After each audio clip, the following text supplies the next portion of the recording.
से पड़े हुए रो रहे चिल्ला रहे, तो आपका घर तो यहाँ है नहीं, घर तो उनका भी नहीं है। कृष्ण भगवान ने अर्जुन से कहा कि देख अर्जुन, ये तेरे सामने ये चीटा, ये जो चल रहा, ये कई बार ब्रह्मा हो चुका, और इसको देखो चीटे की गति प्राप्त है। उन्होंने इशारा करके चीटे की तरफ बताया कि ये चीटा कई बार ब्रह्मा हो चुका, और देखो अब ये गति उसको मिली, चीटा, ये उसको 84 की गति मिली।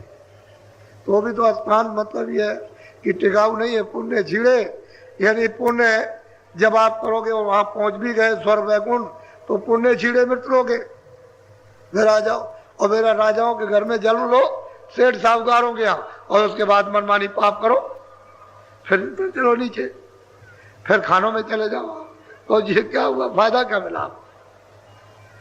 ऐसी थोड़े दिन की बुल्ले की जिंदगी में फिर सदा के लिए आप चले गए तो लाभ क्या हुआ? तो कहते हैं जाल बिछा दिया। वैसे आपको सब अधिकार दे रखा उन्होंने, तो उससे नहीं, लेकिन आपको स्वतंत्र कर दिया। उन्होंने कहा हमारी तरफ से कोई रोक टोक नहीं है। तो ये मामूली चीज है, फिर आप अपने ही वासना में फंस गए, उनका दोष नहीं है। उन्होंने तो मतलब है कि ये अधिकार दिया और ये जाल बिछा दिया। अब इसमें आप आनंद ढूंढ रहे हो तो आनंद कहीं मिलता नहीं, जब नहीं मिलेगा तो फंस गया भोगों, इंद्रिया भोगों में फंस गई, इंद्रियों के दरवाजों पर मन बैठ करके गुलाम हो गया। अब ये इंद्रियां छोड़ती नहीं भोगों को, और मन इंद्रियों के दरवाजों को नहीं छोड़ता, गुलामी करता। तो जीवात्मा बेचारी क्या करे, इसकी शक्ति को घसीट लिया और उसका दुरुपयोग ये कर रहे, अगर वो निकल जाए तो फिर तो ये कुछ नहीं है, चारों तरफ से बैठ के घेरे हुए। बोलो, फंसे जाल में पचे कर्म में धोखा खाया, अरे भाई कहते हैं कि पचे जाल में फंसे कर्म। अब तुमको ये तो नहीं कहा कि तुम बुरे काम करो, अच्छे करो, तो अच्छे करोगे आपको अच्छे घर में आपको जन्म मिलेगा, धनी मानी राजा का। फिर क्यों बुरा करते हो आप? वो त्याग करो। तो जब त्याग करोगे तो ये नहीं तो फिर ऊपर चले जाओगे, और भी त्याग कर दो ऊपर से, हमको ये नहीं चाहिए, तब ईश्वर की प्राप्ति होगी। ईश्वर को भी छोड़ दो, हमको नहीं चाहिए, तब ब्रह्म की प्राप्ति होगी। और ब्रह्म को भी नहीं चाहते हो तो ऊपर जाओगे तो फिर पार ब्रह्म चाहिए। ऐसे तब आप अपने घर में पहुंचोगे, और कहीं ना कहीं फंस गए तो यही फंसे हुए आप कहीं नहीं, न स्वर्ग जा सकते हो, न वैकुंठ जा सकते हो, न ब्रह्मा से, न विष्णु से, न शिव से मिल सकते हो। तो अब बताओ, जब यही फंस गए ऊपर कौन जाएगा? तो कहते हैं कि भाई फंसे जाल में और पचे कर्म में, धोखा खाया पड़े भरम में। अभी भरम नहीं है तो क्या, भरम से तो संदेह तो घर में झगड़ा, बच्चों में झगड़ा, पति पत्नी में झगड़ा, इसमें झगड़ा, धर्म में झगड़ा, कर्म में झगड़ा, इसमें उसमें, सब चीज में झगड़े झगड़ा। अब भरम में फंस गए। अब इससे फुर्सत मिले, इससे छुटकारा हो, तब तो कुछ सोचो। बुद्धि तो भरम हो गई, भ्रमित हो गई। बोलो, अब जो इनको कोई समझावे, सत्य पुरुष का भेद। कहते हैं कि अब इनको अगर कोई समझाए कि चलो भाई तुमको ईश्वर के पास ले चले, चलो तुमको ब्रह्म के पास ले चले, चलो तुमको स्वर्ग में ले जाए, तो झगड़ा करते हैं। कहते हम नहीं जाना चाहते स्वर्ग में, हम ये भोग नहीं छोड़ना चाहते, झगड़ा करते। अरे भाई कल्याण तो तेरे लिए कह रहे हैं, तू अपना कल्याण कर, जीवात्मा को बचा। गड्ढे से कहते हमको नहीं चाहिए स्वर्ग, हमको वैकुंठ नहीं चाहिए, हमको तो ये भोग चाहिए। अब भोग में चिल्ला, अब रो रहा, चिल्ला रहा, और कहता कि दया कर दीजिए। रो भी रहा, चिल्ला भी रहा, और से कहते हैं चल भाई चल, चलो तुझे निकालने। कहले निकालिए मत, ही रहने दीजिए, और दया कर दीजिए। किस बात की दया? अरे तू पड़ा तो ऐसी जगह जहां रोएगा ही, जहां कष्ट हो रहा, दुख हो रहा, पीड़ा हो रही, कहते हैं तुझे निकालने के, निकालिए मत, दया कर दीजिए। पता नहीं कौन सी दया मांग। बोलो, तो नहीं माने झगड़ा ठाने, पक्षपात करे। कहते हैं कि मानते नहीं है सत्य जी को। अरे भाई तुम भगवान के पास तुम चलो, तुम ऊपर मत जाओ, लेकिन वहां तक तो चलो। कहते हैं यहाँ तक चलो, जिसका 3 लोग का शासन है, चलो भाई उसके पास, ईश्वर के पास चलो, गाड के पास, खुदा के पास चलो, तुमको पहुंचा दिया जाए। तो कहते नहीं, हमको खुदा नहीं चाहिए, अभी मुसलमानों से पूछा कि भाई तुम खुदा के पास चलना चाहते हो, ये कैसा होता है खुदा? हमने भाई तुम रोज नमाज पढ़ते हो, तुमने दीदार किया, कल दीदार तो नहीं किया, तो फिर ये क्या करते हो इबादत? क्या इबादत जो बताया उसको कर रहे हैं। अरे भाई तुमको पहुंचा देंगे, तो उनसे कहो भाई ऐसे चलो, तो कहते हैं कि ऐसे नहीं चलेंगे, तो खुदा के पास पहुंच जाओगे। ऐसे ही मतलब है कि इनसे कहा जाए कि तन रूपी इस मंदिर में जीवात्मा बैठी है और इसी से रास्ता जाता है, हरि का दरवाजा तो यहीं पर है, तो चलो तुमको ले चले। कह लगे भगवान के पास नहीं जाएंगे, हमको नहीं जाना। बोलिए अब क्या किया जाए, बोलो। याते मैं तो को समझाऊं, ये सब ठग को लेकर। अब बताओ, ठगे खुद ठग गए हो, यानी इस जाल में फंसे हो, अज्ञान में, इस मोह में, ममता में, काम में, क्रोध में, और रोज रो रहे हो और चिल्ला रहे हो और तुम्हारा यहाँ कोई नहीं है, तो ये मतलब ये है कि अब तुम इसमें फंसे हो। वो कहते हैं अरे भाई यहाँ तुम्हारा कुछ नहीं है, तुम इसमें फंस गए। वो कहते हैं भाई तुमको ये मनुष्य शरीर तुम्हारा नहीं है, इसको छोड़ना। जब मनुष्य शरीर छूट जाएगा तो ये तुम्हारी चीजें हैं, तो फंसे पड़ेंगे, मानते नहीं। बोलो। इनके मार्ग तू बति जाय, तू संतन की शरण। अब बहुत प्यार से समाचार, अरे भाई काम में मत भरते, लोभ में मत मत, मोह में मत भर, मतलब अहंकार मत कर, तो मतलब धोखा मत दे, झूठ मत बोल, बेईमानी मत कर, चोरी मत कर। अरे इनके मार्ग मत जा, तू संतन की शरण, वहां चला जा। वहां जाकर के तो वहां सत्संग भी सुनेगा, रास्ता भी मिल जाएगा, दया भी हो जाएगी, सब हो जाएगा। तो ये काम क्रोध लोभ मोह को नहीं छूटता और रो रहा चिल्ला रहा। अब यही तो है, यही तो ठग है। और क्या? काम ने, क्रोध ने, लोभ ने, मोह ने, अहंकार ने लूट लिया, अब चौड़े मैदान में लूट गए। ये ठग है, इनसे तेरा उबार नहीं हो सकता। इन काम क्रोध लोभ मोह अहंकार को कौन, इनको मतलब यह है कि शांत करेगा।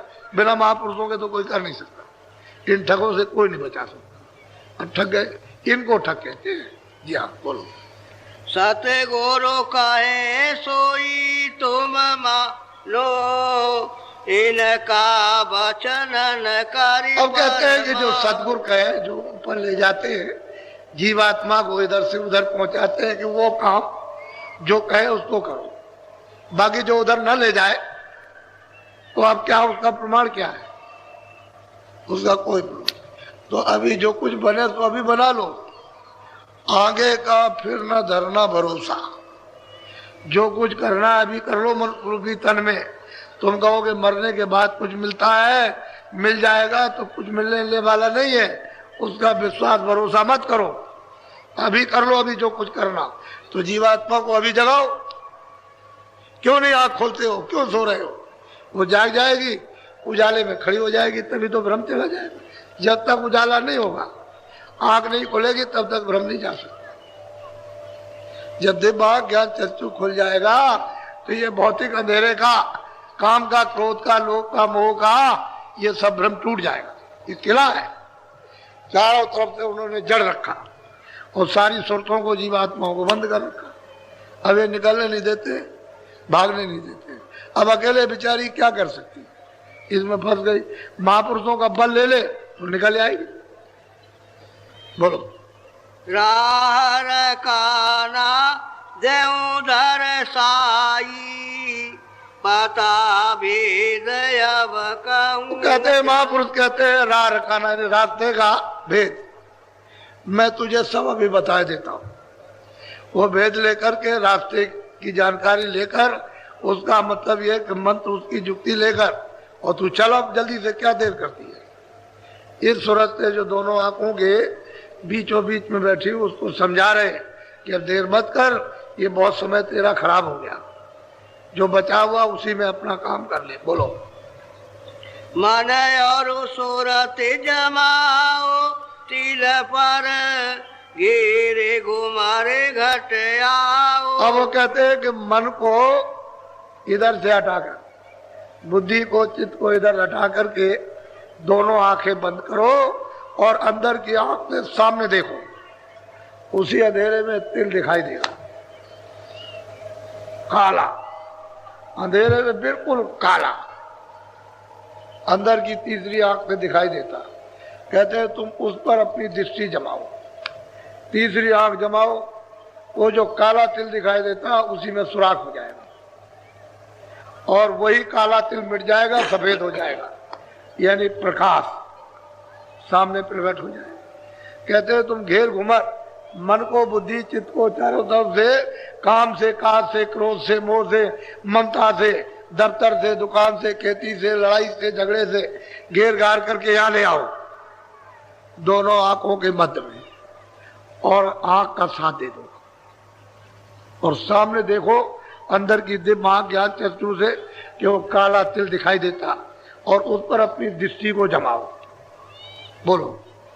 निरखो खिड़की देखो चौका, चित्त लगाओ राखो। अब बहुत प्यार से कहते हैं कि भाई खिड़की है, उसको देखो खिड़की। जब वहां बैठोगे देखोगे खिड़की तो सामने चौक है। चौक कहते हैं बहुत बड़ा मैदान, यानी जितना ये सब मैदान कुछ नहीं, इससे करोड़ों हिस्सा ज्यादा, सारे संसार से कितने करोड़ों हिस्सा ज्यादा मैदान। चौक कहते हैं मैदान को, वैसे चौक कहते हैं आंगन को, लेकिन वो इतना बड़ा आंगन है कि क्या उसकी महिमा की जाए। कहते हैं तुम उस खिड़की पर तुम अपनी सूरत को जमाओ, उस तिल के ऊपर खिड़की हो जाएगी और वो खुलेगी, सामने चौक। जब आप उसमें प्रवेश हो जाओगे तो एकदम खुले मैदान। रचना तो तब पता चलती है कि दिव्य रचना की शुरुआत क्या सुंदर रचना की, मनमोहन रचना की, यानी आनंद की रचना की क्या शुरुआत है, तब मालूम होता है। ऐसे नहीं होता। तो वो बता रहे हैं रास्ते का भेद, कि ऐसे चलोगे तो ये मिलेगा, ऐसे तिल मिलेगा, ऐसे खिड़की मिलेगी, ऐसे सामने चौक आएगा, चौक बिल्कुल प्रकाशमान, अंधेरे का कहीं भी नाम निशान नहीं, अंधेरा उधर है ही नहीं, उधर अंधेरा नहीं। वो अंधेरा तो बस ये है गंदगी जमाया, और जैसे ही गंदगी साफ हुई तो फौरन इसकी आंख खुल गई, फिर अंधेरा नहीं, फिर अंधेरा है। जब जीवात्मा की आंख खुल गई तो इसी में से कितनी रोशनी, कितना प्रकाश, कितनी लाइट इसी जीवात्मा से निकलती है कि ये इसके हजारों सूरज यानी सामने आकर के उग जाए तो इसकी रोशनी में छुप जाएंगे। इनका प्रकाश सूरज की रोशनी में छुप जाएगा। इतना सूरज में प्रकाश है जो यहाँ बैठी, लेकिन अब ये सिमट करके यहाँ उसको ले आना है, क्योंकि ये फैल गई और उसमें गंदगी जो है मिश्रित हो गई, उसे धीरे से समेट करके ले आना। तो समेटोगे कैसे?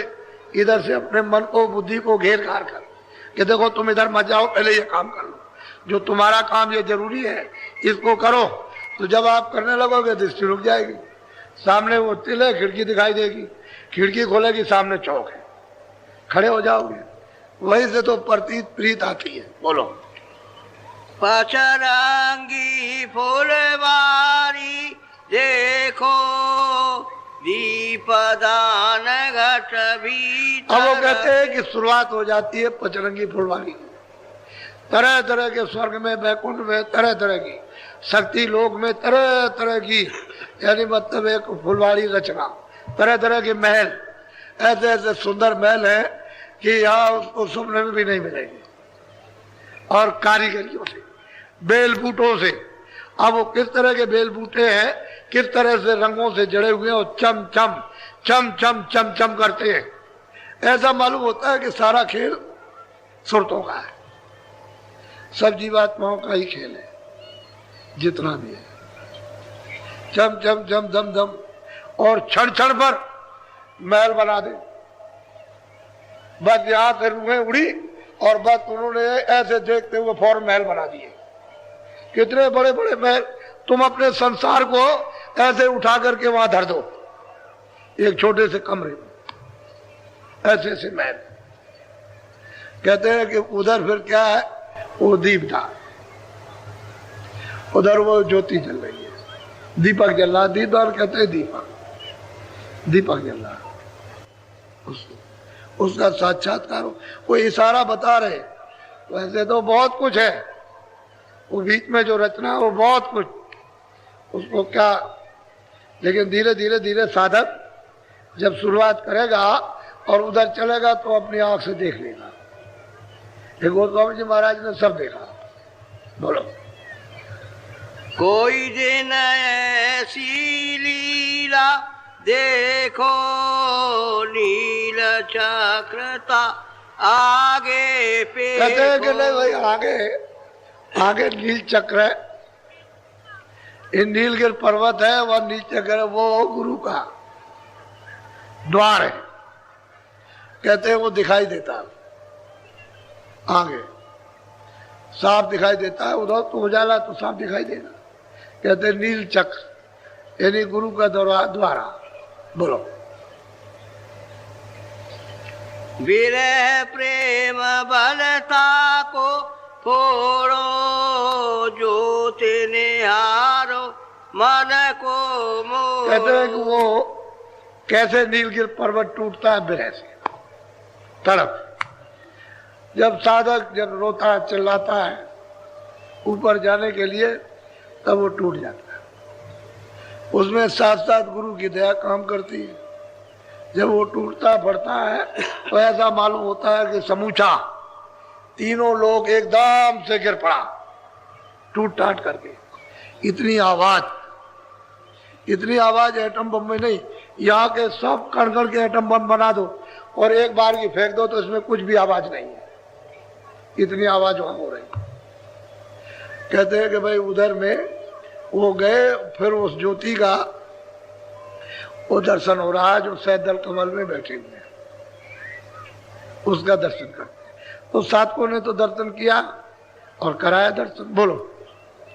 अनाद घंटा सुन सुन रीजो शंख बजाओ रस में। कहते हैं कि अनादनाथ वो घंटा बज रहा है, शंख की आवाज हो रही है। आपने देखा नहीं मंदिरों में बजाते हैं सब घंटा, मस्जिद में, मंदिर में, गिरजाघर में ऐसे घंटा बजाते हैं, तो नमूना रखा हुआ। कहते हैं वह घंटे घड़ियाल 24 घंटे बज रहे, वहां घना घोर आरतियां कीर्तन हो रहे, और वो चेतन कीर्तन हो रहा, जड़ नहीं। यानी कोई मिट्टी का साफ सामान नहीं है कि भाई ऐसे बजा दिया, ऐसे ठोक दिया, कोई पीतल है, कोई कांसा है, नहीं कुछ नहीं, ये सब कुछ नहीं। कहते हैं घना घोर बज रहे, वहां बज रहा। कहते हैं फिर वो संग बजता है, उसमें से अमृत गिरता है। तो कहते हैं उस रस में भीगो, उस रस में स्नान करो, पियो, नहाओ भी और पियो भी, वो तो अमृत है। बोलो। यह पहलाया स्थान बताया सतगुरु पूरे वरन सुना। कहते हैं भाई पूरा सदगुरु होगा तभी बताए, जब पूरा गुरु मिल जाएगा तब तो ये बताएगा देखो ये, और फिर आगे चलना है, क्योंकि आगे तो फिर दूसरा स्थान है। बोलो। अब चलो सजनी दूसर धाम निरखो त्रिकुटी गुरु का। अब वो कहते हैं कि सूरत अब तू सज करके साथ सामान लेकर के आप इतनी सुंदर सजाई जाती है, यही सूरत इतनी सुंदर सजाते हैं, वहां उसका इतना स्वागत होता है। बड़े बड़े विशाल गेट, ये छोटे मोटे गेट इतनी कारीगरियों से दम दम दम दम चमकते हुए वो ऐसे जगह जगह पर उन सूरतों को सजा करके ले जाते हैं। वो दृश्य एक अनोखा अर्वचनीय होता है कि ऐसा स्वागत नहीं होता, और जगह जगह स्वागत। और वहां की सूरतें, वहां की जीवात्माएं जो रहती हैं वहां, वो ऐसे स्वागत करती हैं कि अगर कतार लग जाए तो कितने करोड़ों योजन की कतार, सीधी कतार एक, उसमें अगर दुर्मी लगाओ तो जरा भी इधर उधर कुछ नहीं, ऐसी ऐसी कतारें, और वो दिव्य। तो ये तो सब खेलवा हो रहा है। तो कहते हैं सजनी, अरे सूरत, अब तुझको ये पता चला कि ऊपर कुछ है, अब चल तू दूसरे धाम की तरफ, यानी दूसरे मुकाम की तरफ चल, अभी चल तुझको पहुंचा दिया जाए। बोलो। ओंकार धुन जहाँ विश्राम, गरजे बादल और घर। अब वो कहते हैं कि ओंकार यानी वो विराजमान है, उसी को यानी कहते हैं मुसलमान रब, रब कहते हैं वहां पर वो विराजमान है। गरजे बादल और घनघोर गर्जन होती रहती है और मृदंग बजता रहता है। आपकी रामायण में कहा है मधुर मधुर गर्जय घनघोरा, बड़ी मिठास के साथ सुहावने यानी बादल जैसे गरजते रहते हैं, उनके मुख से गर्जन होती है। और फिर कहते हैं बाजे ताड़ मृदंग अनुपा। तो वो तो आपको इशारा किया, लेकिन आपकी समझ में क्या आ सकता। हे सजनी सूरत, तू अब चल जल्दी से। शील क्षमा संतोष विरह विवेक, अब ये काम क्रोध लोभ मोह और अहंकार ये पीछे हो गए, उधर नहीं है। अब इन सखियों को लेकर के शील क्षमा संतोष विरह विवेक, अब ये चल रही आगे। चल आप दूसरी मंजिल की तरफ, दूसरे मुकाम की तरफ। बोलो। सूरज मंडल लाल मुकाम, गुरु ने बताया गुरु का। कहते हैं कि सूरज मंडल वो लाल मुकाम है, वो ब्रह्म है, और वहां गुरु का भी स्थान है, उसको गुरुपद कहते हैं। क्योंकि वहां अगर गुरु नहीं मिलेंगे तो फिर ऊपर नहीं जा सकेगा, वो वहीं कर जाएगा। और यही से सूरज को दूसरे मुकाम से ही, ब्रह्म स्थान से ही इसको कपड़ा शब्द स्पर्श रूप रस का पहनाया गया। फिर नीचे सहदल कमल में लाए तो ईश्वर के स्थान पर नौ तत्वों का कपड़ा पहरा दिया, शब्द स्पर्श रूप रसगंध और मन बुद्धि चित्त और अहंकार। फिर नीचे स्वर्ग वैकुंठ में उतारा, नीचे शक्ति लोक के नीचे, तो उसको 17 तत्वों का कपड़ा पहरा दिया। 10 इंद्रिया चतुर्संताकरण, मन बुद्धि चित्त अहंकार, 10 4 14 और रजोगुण तमोगुण सतोगुण।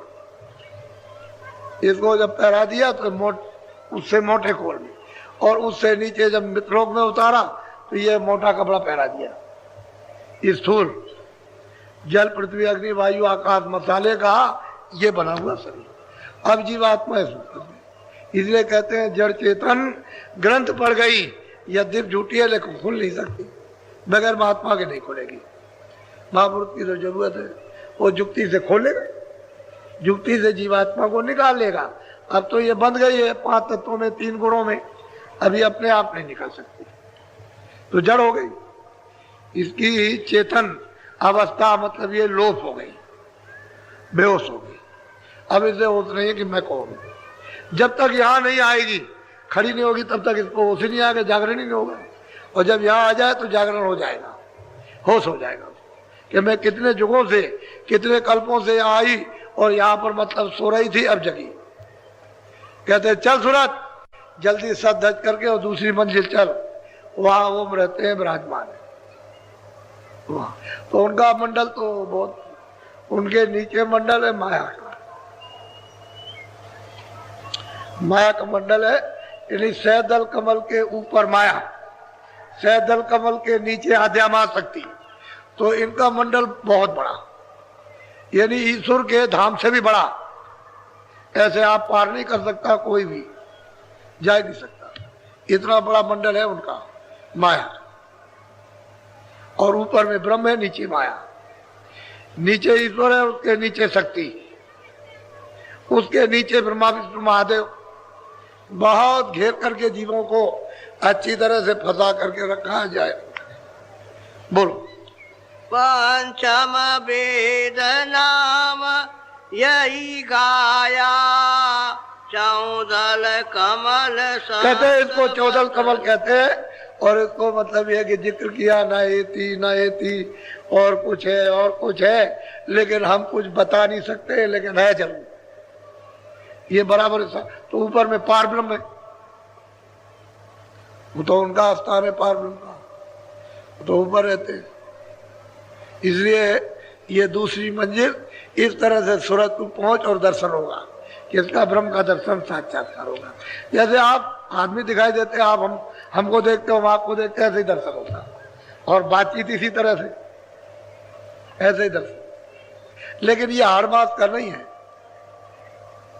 ये जैसा ये आपका शरीर वो नहीं है, वो तो सब नूर ही नूर है, प्रकाश ही प्रकाश, हाड़ मास का नहीं। अब यही तो बात है कि हम क्या बताएं, आप धीरे धीरे जब सुनते आप में हजम होगा तभी कुछ होगा, और फिर जब चलने लगोगे, देखने लगोगे तो समझ में आ जाएगा। अब इच्छा तो होनी चाहिए अपने घर की तरफ जाने की, चलो हम भी चले, चलो हम भी चले।